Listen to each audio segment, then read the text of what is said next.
충만하신 주님, 지난 한 주간도 주님의 사랑과 은혜로 지켜주시고 오늘도 주님 전에 나와 찬송과 예배로 주님께 영광 돌리게 하시니 감사드립니다.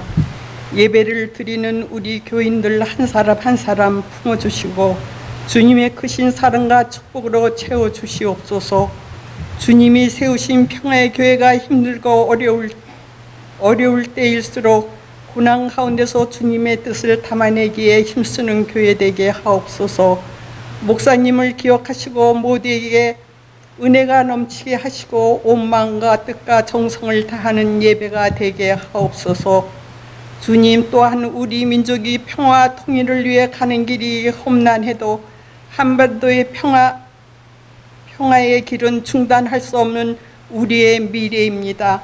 마음과 마음을 열고 화해와 사랑으로 통일로 이어지는 평화와 번영의 새 역사가 이루게 하여 주시기를 간절히 기도드립니다. 주님이 함께하여 주실 것을 믿습니다. 찬양대가 찬양을 드릴 때 서로의 모습 속에서 주님을 볼 수 있기를 원합니다. 이 예배를 주님 홀로 받으시고 저희들에게 한량없는 은혜 베풀어 주시기를 주 예수 그리스도 이름으로 기도드립니다. 아멘. 스탠포드 대학에서 재밌는 연구를 한번 했습니다. 교수가 학생 하나하나씩을 불러서 어떤 설문지를 주고 그 설문에 응답하라고 하는 거였는데요. 사실 그 설문의 내용은 중요하지 않습니다. 그 설문보다는 일종의 속임수죠. 설문에 응하는 사람의 자세를 심리학적으로 관찰하고 싶었던 겁니다. 이제 서로 이렇게 이 피상담자와 그러니까 이제 그 여론조사에 응하는 사람과 서로 얘기를 하던 중에 교수가 어디로부터 전화를 받습니다. 물론 이것은 다 짜여진 각본에 의한 겁니다. 어떤 학생에게 지금 뭐를 물어보고 응답을 받아야 되는 그 시점에 교수라고 해도 전화가 온다면 내가 지금 중요한 실험 중이니 조금 있다 하시오라고 하는 것이 정상일 텐데 이 교수는 무려 30분 동안을 별로 중요한 얘기 같지도 않은데 학생을 앉혀놓고 얘기를 합니다. 막 얘기를 합니다. 그리고 30분을 전화를 끊은 다음에 그때 아이고 미안하다란 말도 없이 그냥 또 계속해서 그 심리 테스트를 시작을 합니다. 그리고 내보냅니다. 두 번째 학생이 들어왔을 땐 어떤 실험을 하냐면 교수가 또 아주 성실하고 나이스하게 중간에 어떤 전화도 받지 않고 그 학생에게 처음부터 끝까지 아주 친절하게 여론조사를 하게 되는 겁니다. 그리고 학생들에게 오불을 줍니다. 이제 그 조사에 응한 대가죠. 사실 우리 교회도 가끔 여기서 뭐 박사과정 하는 친구들이 와서 뭐 그런 여론 설문지 받고 이러면서 조그만 선물들 주지 않습니까? 참 그 별건 아니지만 또 그렇다고 아무것도 안 받긴 그렇잖아요. 우리가 시간 내서 응답해 주는데.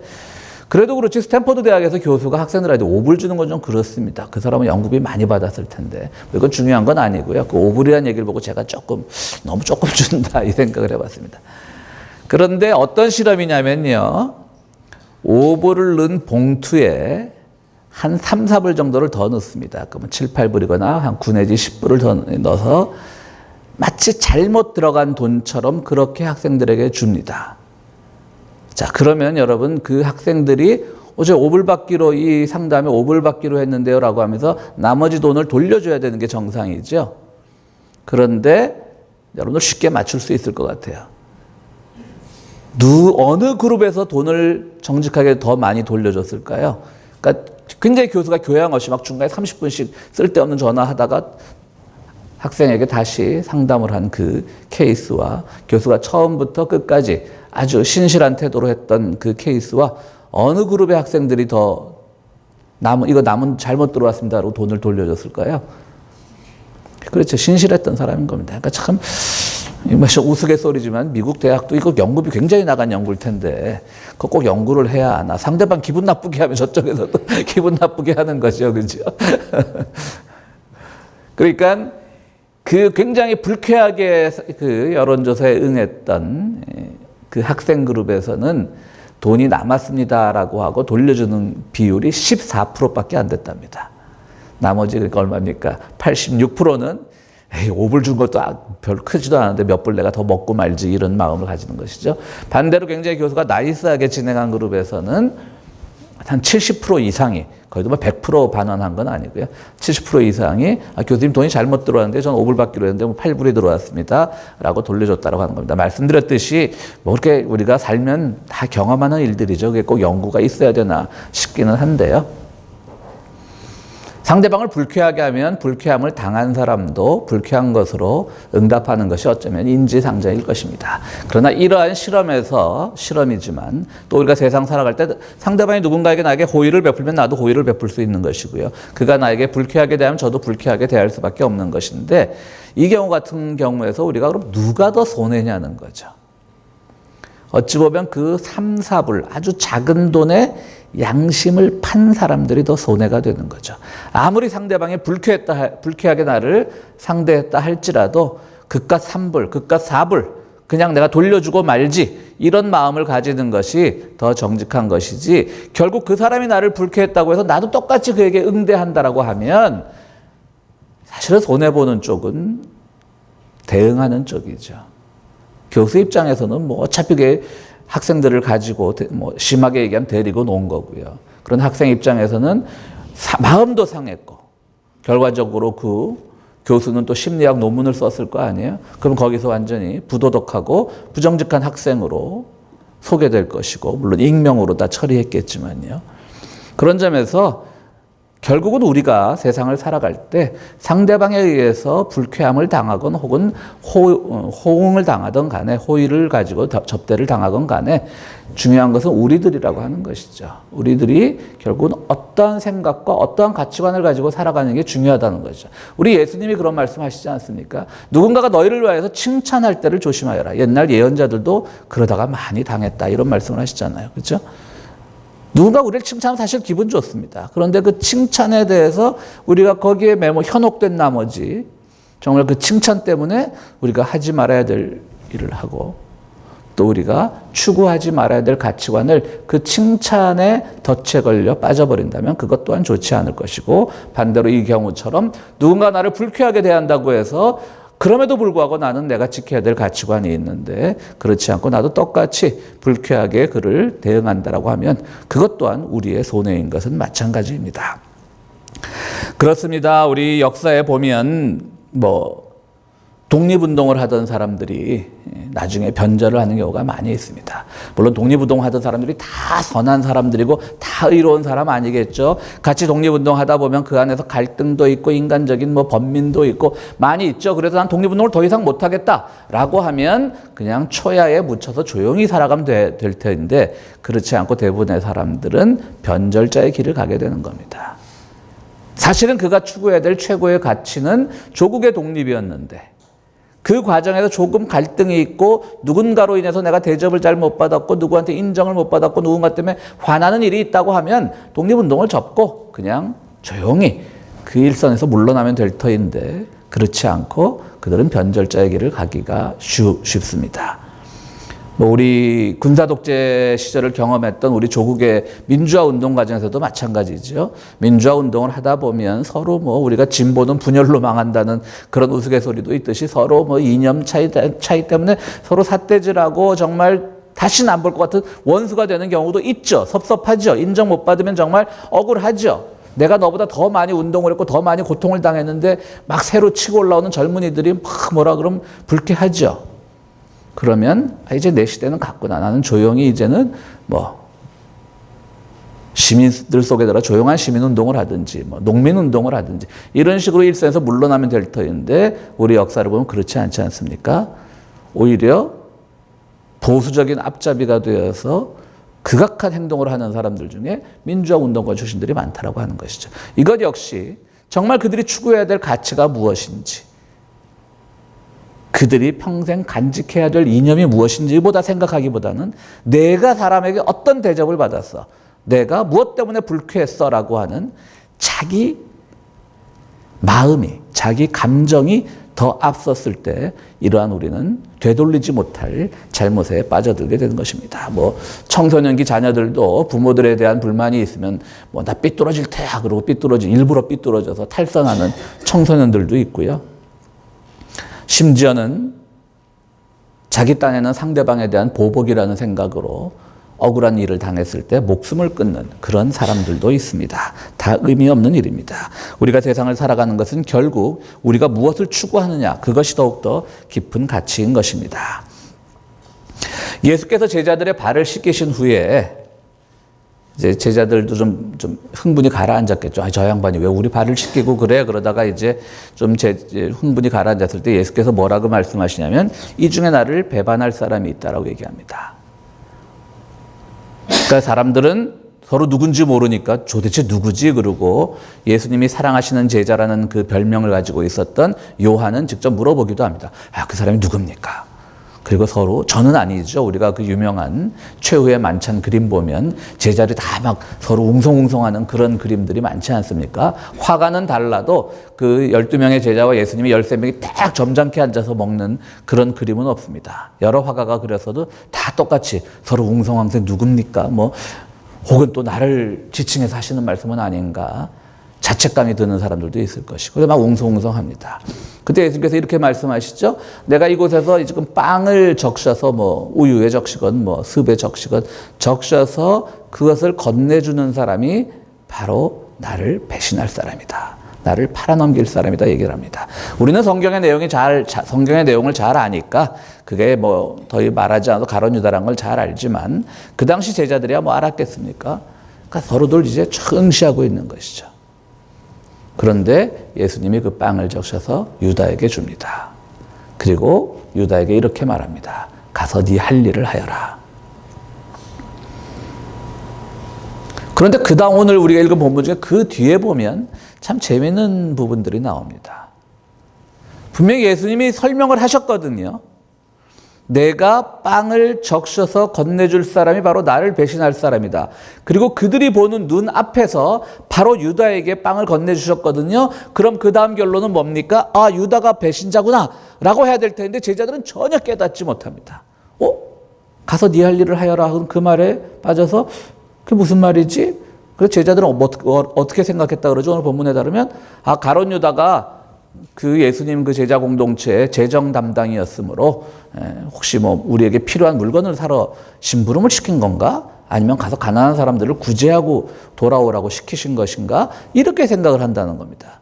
분명히 예수님이 하신 말씀대로 이 빵을 적셔서 줄 사람이 나를 배신할 사람이다 그러는데 그 상황이 일어났는데 제자들은 누구도 유다를 의심하지 않았다라고 하는 겁니다. 무슨 말이겠습니까? 유다는 그만큼 제자 공동체에서 인정받고 존경받고 신뢰를 받았던 사람이라고 하는 겁니다. 우리 사회에서 정말 신문지상에서나 이런 데 보면 정말 의외의 사람들이 어떤 범죄를 저지르면 저 사람이 저랬을 수가 있어? 또 우리가 주변에서도 어떤 사람의 좋지 않은 소문을 들으면 그 사람이 그럴 리가 없는데 우리는 우리의 신뢰를 바탕으로 그 사람을 평가합니다. 어떤 경우는 또 그 사람이 억울하게 모함을 당하는 경우가 있는데 그 사람에 대한 인상이 우리가 그 사람에 대한 인상을 좋지 않게 가지고 있으면 내가 그 사람 그럴 줄 알았어. 또 이렇게 얘기하는 겁니다. 그 사람이 실제 그 일을 했느냐 안 했느냐 좋은 일을 했느냐 안 했느냐 그와는 상관없이 많은 사람들은 지금 자기의 생각대로 판단하는 게 많습니다. 지금 예수님이 확실한 증거를 주셨어요. 얘가 나를 팔아먹을 사람이야. 증거를 주셨는데 제자들은 전혀 깨닫지 못합니다. 유다는 그만큼 신뢰받고 있었던 사람이라는 뜻입니다.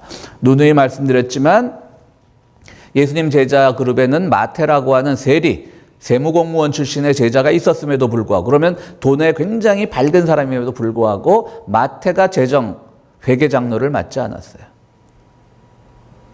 누가 가룟 유다가 맡았어요. 그건 신뢰를 줬다는 얘기죠. 그리고 가룟 유다는 다른 갈릴리 출신의 다른 제자들에 비해서는 이스라엘의 독립운동을 하던 사람이에요. 우리나라도 이 민주화 운동 과정이나 또 독립운동 과정에서 많은 지식인들이 거기 지식인들 중에 배신한 사람들도 많지만 많이 투신하지 않았습니까? 그러니까 그런 분에 대한 것은 조금 갈릴리 출신의 촌사람들이 보기에는 약간 그에 대한 경외감도 있는 거죠. 유다는 좀 성질은 까칠해도 사람은 똑똑해. 저 사람이 예수님의 돈 가지고 장난칠 사람은 아니야. 그런 신뢰가 있는 사람이었던 것이죠. 그럼에도 불구하고 유다는 결국 예수님을 팔아넘기게 되는 겁니다. 그만큼 유다는 우리가 오늘날 돌이켜 생각할 때 좀 동정받을 부분도 있다. 우리가 어느 정도 이해해 줄 부분도 있다. 그가 많은 사람들에게 존경과 신뢰를 받았던 사람에도 불구하고 가장 큰 문제는 뭐였냐면 그는 예수의 마음보다는 자기의 뜻과 자기의 마음을 예수를 통해서 실현시키고자 했던 사람이죠. 유다에게 있어서는 그게 가장 큰 한계였습니다.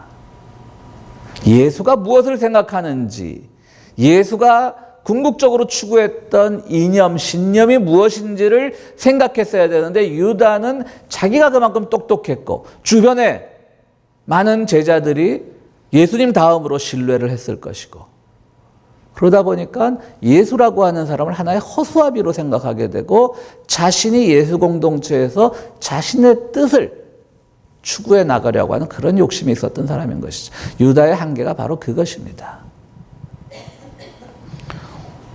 예수님의 제자 공동체와 오늘날의 교회를 비교하는 것은 좀 그렇기는 하지만요. 오늘날도 교회가 이렇게 어떤 분열상을 보이는 교회들을 보면 굉장히 일부 열심인 교인들이 그 교회 전체적으로 추구해야 될 이념이나 이런 것들을 생각하지 않고 자기의 뜻을 먼저 관철시키려고 할 때 그런 교회들은 반드시 분열이 나게 되어 있습니다. 유다는 바로 그랬습니다. 참 성실한 사람이었을 겁니다. 참 믿을 만한 사람이었을 겁니다. 누구로부터 다 신뢰를 받고 존경을 받을 사람이었을 것입니다. 그러니까 예수님이 바로 그 앞에서 이 사람이 나를 배반할 사람이라고 그렇게 상징적인 행위를 했음에도 불구하고 다른 제자들은 전혀 못 알아듣잖아요. 저 사람이 밖에 왜 나갔지? 그리고 오늘 요한복음의 그 본문 마지막 말씀은 굉장히 문학적인 표현입니다. 그래서 그 빵을 받아 먹고 마음이 뜨끔했던 유다는 밖으로 나갔더니 때는 밤이었더라. 굉장히 문학적인 표현이에요. 이제 유다의 앞길에는 어둡고 암흑만이, 흑암만이 있다라고 하는 그런 상징적인 표현을 오늘 요한복음은 쓰고 있습니다. 자, 이제 유다는 나갔습니다. 예수님도 그렇게 목회를 썩 잘하신 분은 아니에요. 그죠? 교인이라고 12명인데 그 중에 한 명이 배신했어요. 우리는 예수님 공동체보다 훨씬 많습니다. 제자들은 조금 우왕좌왕했겠죠. 웅성웅성했겠죠. 그러니까 주님이 이렇게 말씀하십니다. 이제 나는 길을 가는데 너희들은 남아서 사역을 잘 담당해라. 그러니까 베드로가 주님 어디로 가십니까? 그야말로 코바디스 도미네죠. 주님 어디로 가십니까? 주님이 어디로 가시든지 간에 나는 그 길을 따르겠습니다. 그러자 주님께서 뭐라고 말씀하십니까? 웃기지 마라. 네가 닭 울기 전에 나를 3번 부인할 것이다. 두 번째 배신자입니다. 우리는 가룟 유다의 배신이 워낙 강렬해서 가룟 유다만 배신했다라고 하고 베드로에게는 우리가 예수님을 부인했다, 부정했다라는 말만 쓰지만 따지고 보면 둘 다 배신자입니다. 수제자라고 여겨지던 사람 베드로, 가장 똑똑하고 지적으로 여겨졌던 제자 유다, 양극단에 있는 사람이 다 배신을 한 겁니다. 베드로는 황당합니다. 그러나 그 황당함을 따지고 보면요, 유다도 황당했을 겁니다. 유다의 마음에 그런 마음이 없었던 것은 아니죠. 이미 로마 관원들이나 대제사장들의 그룹들하고 이미 많이 이제 예수를 어떻게 처치할 것인가 의논을 했겠죠. 그러니까 예수님이 알았던 거겠죠. 만약 그런 일말의 증거도 없는데 유다가 나를 배신할 거야. 그럼 예수님이 정말 잘못하신 거죠. 정말 우리가 첫 번째 예화 들었던 것처럼 유다도 그렇게 불쾌해가지고 예수님을 팔아넘길 수도 있는 거 아니에요. 그죠? 나 아무 일도 안 했는데 저 양반이 나보고 자기를 팔아먹을 사람이라고 그 말 듣고 기분 좋을 사람이 어디 있겠어요. 그러나 이미 예수님은 그런 예언을 했다기보다는 그 전부터 유다에게 그런 기미가 보였을 겁니다. 그리고 자기의 추구하고자 하는 자기 욕망이 너무 강했던 사람이죠. 그 욕망이 비록 선한 것이라 할지라도. 베드로 역시 정말 억울할 겁니다. 자기가 좀 성급하고 덤벙대는 그런 성격은 있었지만 그래도 예수님 제일 앞에서 예수님을 지키고 오래던 난데 나보고 3번을 부인한다? 베드로도 황당했을 겁니다. 저는 그런 일 없습니다. 라고 단언을 합니다. 그러나 베드로는 우리가 잘 알다시피 실제로 예수님이 잡혀가시던 날 밤 3번 부인을 하고 다구는 소리를 듣고 그때 자기의 잘못을 깨우치고 펑펑 웁니다. 유다도 실제로 예수님을 팔아넘겼습니다. 가룟 유다도. 그런데 유다는 그 은화 30냥을 받고 그 돈을 쓰지도 못하고 스스로 목을 매어 목숨을 끊습니다.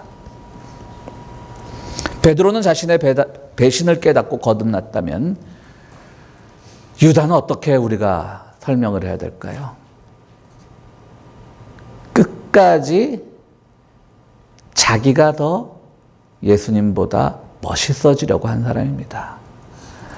우리가 뭐 존경하는 정치인들이나 이런 분들의 그 자살 소식 앞에서 우리는 참 황망하고 그런 느낌을 가질 때가 많지만 어쩌면 그것은 일반 정치에서 나는 그분들의 희생으로 말미암아 어떤 정의가 세워진다는 차원에서는 굉장히 참 불가피한 선택일 수 있지만요.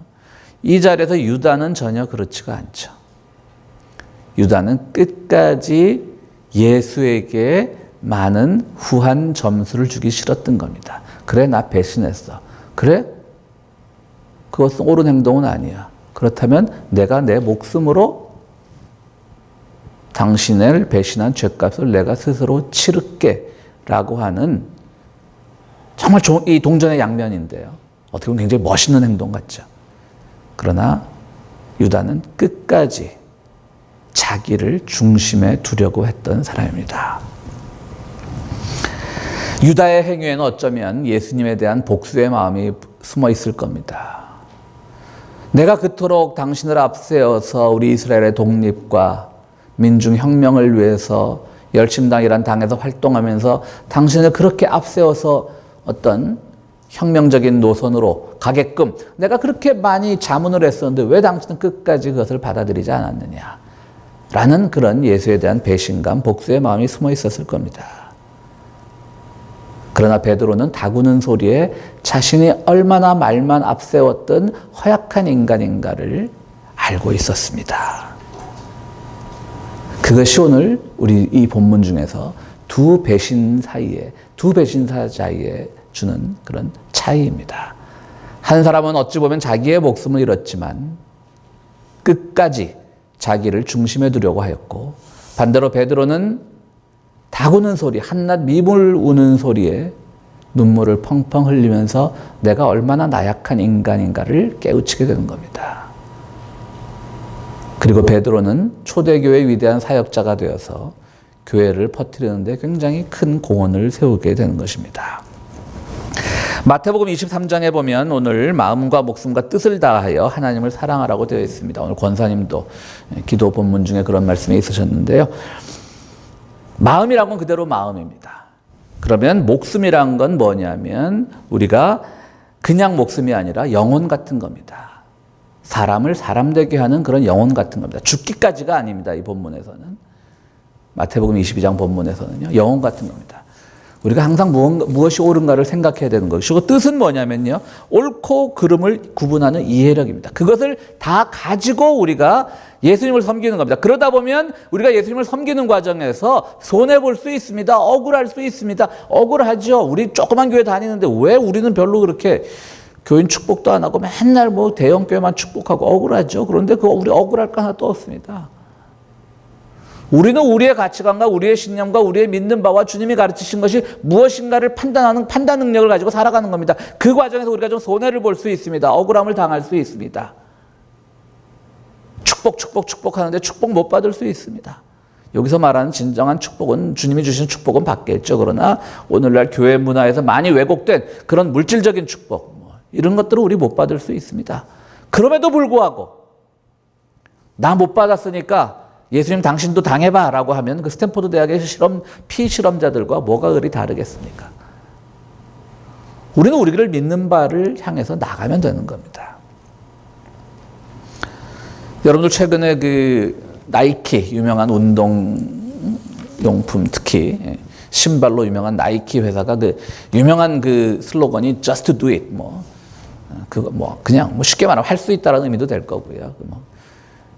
그 슬로건이 생긴 지가 올해가 30주년이랍니다. 회사가 생긴 지는 더 오래됐겠죠. 그래서 그 슬로건을 만든 기념으로 새 광고를 만들었는데요. 여러분 신문을 통해서 많이 보신 분들도 알 수 있을 겁니다.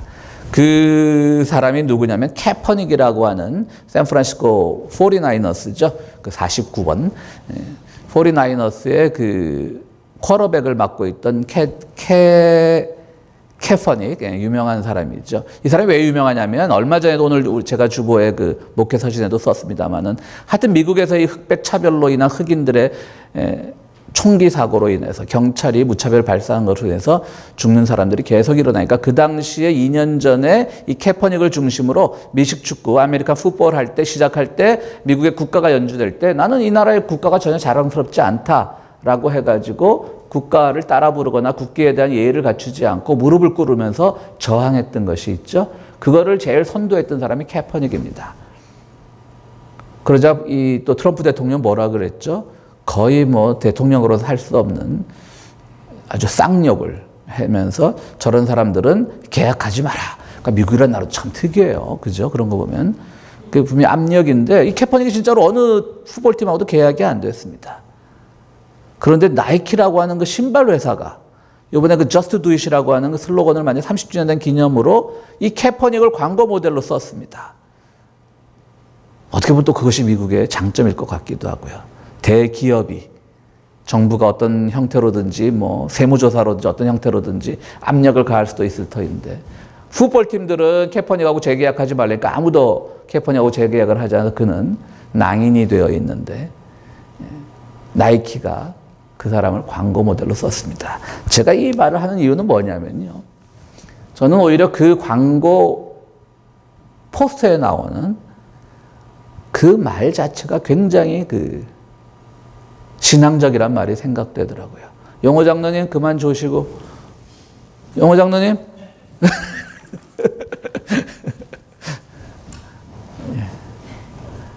저 사람이 이제 캐퍼닉이라는 사람인데요.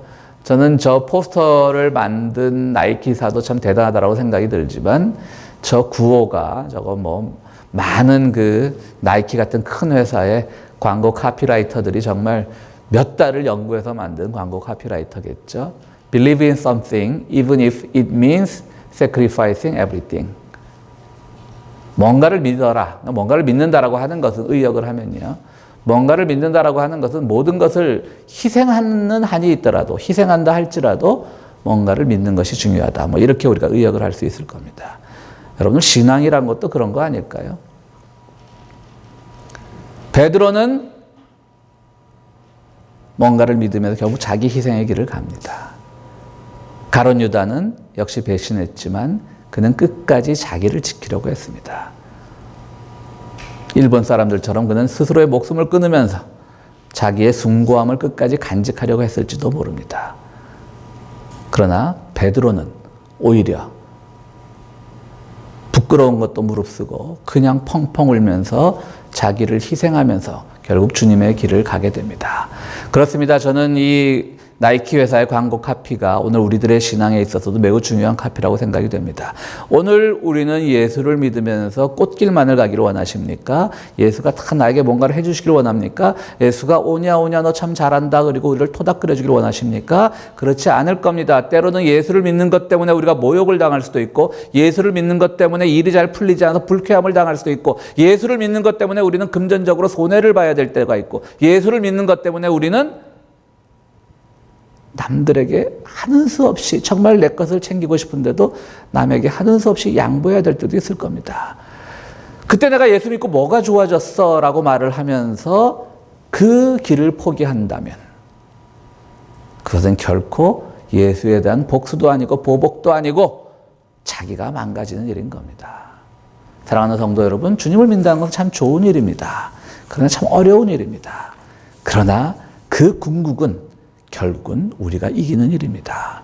예수를 믿으면서 우리는 희생하라고 하는 그 개념은 모른 채 뭔가를 항상 가지려고만 하고 칭찬받으려고만 하고 뭔가가 항상 꽃길을 가듯이 잘 풀리려고만 생각한다면 그리고 실제로 내 인생이 그렇게 풀리고 있다면 그것은 한 번쯤은 우리 스스로를 돌아봐야 되는 겁니다. 내가 바른 길을 가고 있는 것인가? 내가 바르게 믿고 있는 것인가? 내가 예수를 믿음으로 어떤 고통과 희생도 없이 그냥 모든 일이 잘만 풀린다면 그것이 정말 내가 신앙의 올바른 길을 가고 있는가? 이런 걸 우리가 스스로 물어봐야 되는 겁니다. 그리고 그때 믿는다라고 하면서 내 마음이 너무 중심에 있었구나. 주님의 마음을 중심에 둬야 되는데 내 마음을 너무 중심에 뒀구나. 라는 각성이 일어날 때 우리는 적어도 유다의 길은 가지 않고 베드로의 길을 갈 수 있게 될 것입니다. 오늘 우리 신앙생활하면서 희생 안에서 기쁨을 발견하고 내 마음보다는 주님의 마음을 먼저 생각하는 우리 귀한 성도님들이 되시기를 간절히 바랍니다. 우리 함께 기도하시겠습니다.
거룩하시고 자비로우신 하나님, 저희들 주님을 믿고 따르면서 항상 꽃길로만 가고 싶어 했던 것은 아닌지요.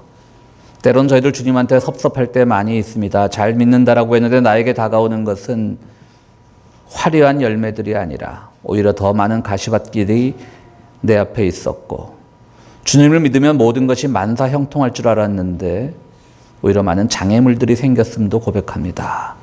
저희들 솔직히 주님 앞에 섭섭한 적 많았지만 그 섭섭함 때문에 우리가 우리의 신념과 가치를 잃지 않도록 도와주신 주님의 은혜를 감사드립니다. 우리 마음의 어떤 섭섭함, 우리 마음에 남아있는 앙금들이 중요한 것이 아니라 내가 평생을 가면서 주님의 마음을 이해하면서 주님의 길을 걷는 것이라는 것을 더욱 소중히 여겨서 그것이야말로 가장 귀한 축복이라는 것을 깨닫는 우리 평화의 교회 성도들 될 수 있도록 주여 도와주시옵소서.